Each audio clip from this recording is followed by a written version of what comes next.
Hi everyone, welcome back to this week's episode where I talk about all things diamond. Okay, we have a comparison video. I know you guys love comparison. I actually do a ton of 6-prong rings for round. So 6-prong solitaire, 6-prong with pave. This week's episode, we're gonna focus on 4 prongs.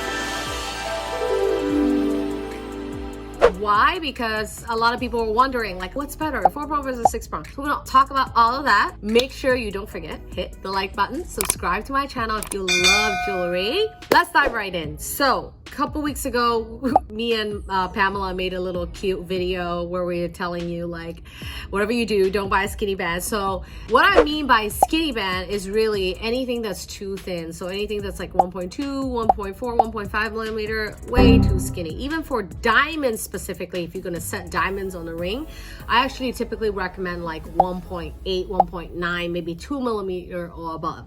So we're actually going to show you a 4-prong solitaire here that it has a 2-carat center stone that's going to feature a 2.5 millimeter band. And for those of you who are working or just very active with your hands in general, having a stronger, thicker base of your ring to carry the weight of the diamond is generally a really good idea. Actually, before Instagram, nobody was making thin rings. If you think about like all the pieces that were being made in the 90s or even early 2000s, 1 point something millimeter didn't exist until, you know, the Instagram and all that.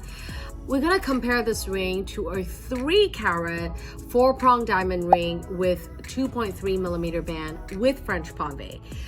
For those of you who are wondering, should I get pave diamonds on my band? Should I just have it simple?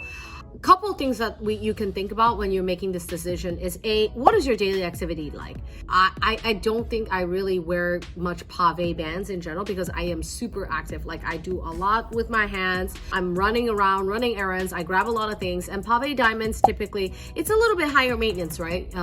There's all these little diamonds on the band, so you know you got to be more careful. With solitaire band, you really don't have to think much because it's just a solitaire, right? So you will feel it less around your finger. So this one is a 3-carat. We use 2.3 millimeter band. She still wanted, like, it's somewhat dainty, but I feel like this has a really, really good proportions to the carat that you're getting. Another question that people ask a lot, 4-prong versus 6-prong, which one is better? Which one is more secure? So there's no clear answer as to which one is better. I feel like it's totally personal preference, whether you like 6 or 4.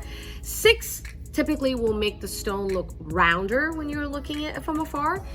So of course 6-prong has 2 more prongs. So if you're thinking about it from just the extra metal perspective, yes, 2 more prongs, it is technically more secure, but that doesn't mean that the 4-prong is not secure, right?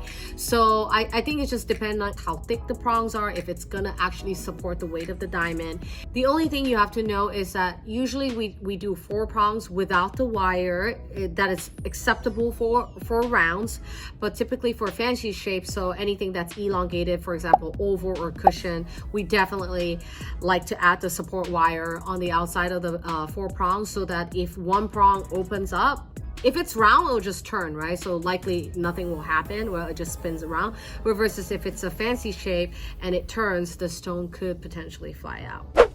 And lastly, definitely consider your wedding band, how your wedding band is gonna sit with this ring. A lot of people are like, well, I'm pretty busy with my hands, but I do like the bling, right? Well, there's always the wedding band to add the bling, right? Don't forget, having a 4-prong solitaire, you can always get, you know, either pave band, or a sheer prong band that's low profile that can be worn together. That can always be a look, because I've done that in 6-prong. I've done sets with that. And then vice versa, you can get a really blingy band on your engagement ring and wear a plain wedding band next to it. Or double the bling and wear an extra French pave band that matches, or another bigger diamond band. Whatever you do, get a vibe on earring. You're gonna love our craftsmanship. And craftsmanship is the most important thing about a ring. No questions asked. So perfect craftsmanship equals beautiful, sparkling diamond ring. If you love this comparison video, make sure you like it, share it with a friend, leave a comment below, send us an email if you want us to make your ring. I will see you in my next episode. Bye.